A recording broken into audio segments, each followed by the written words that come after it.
what can you tell us about, because you're going to be a big part of this, when you were first pitched the idea, 'cause I think it was actually Jerry McDivitt who's credited with the idea of saying, technically you still own Razor Ramon and Diesel.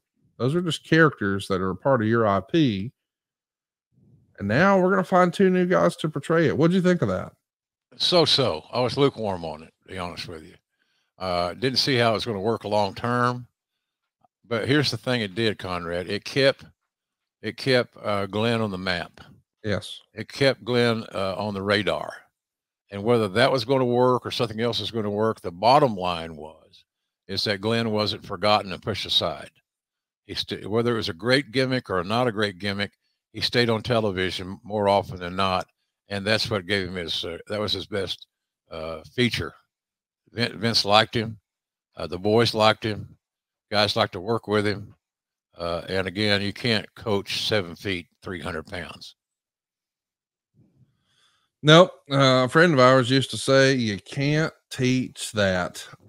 So listen, we know that it's obvious Glenn Jacobs has more of the body profile of a Kevin Nash than a Scott Hall.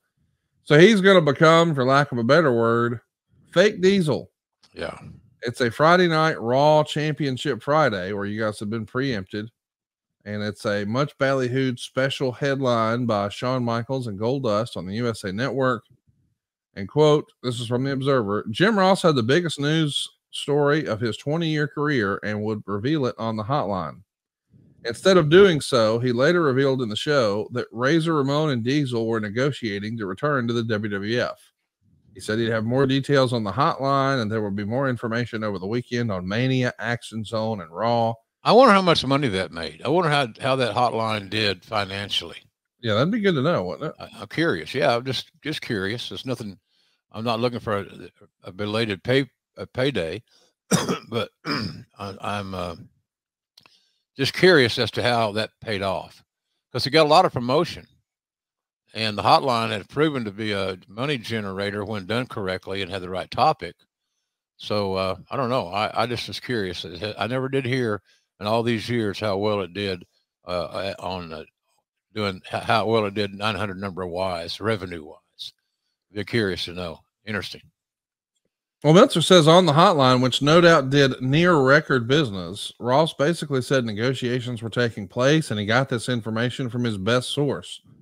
Well, despite hype to the contrary, there were no updates on either Mania or Action Zone, as both shows are taped the previous Tuesday, and Vince didn't even come up with this angle until Thursday, which at that point, very few in Titan were clued in what was going on, and most in the company were stunned by Ross's announcement on the show. I know this is a little silly because we're talking about pro wrestling. No. But I know that you have taken your job very, very seriously. And anyone who has read your books or heard you talk knows that you went about your business in a very serious manner.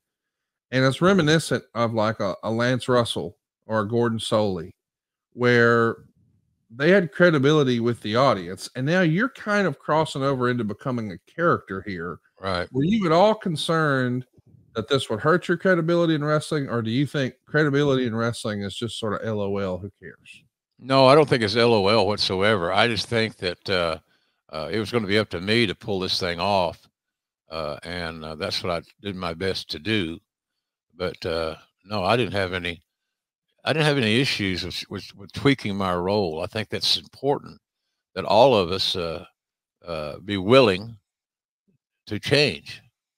And I think that's kind of what JR's character did. I became more a part of the show than I was when I was just calling headlocks and hammerlocks.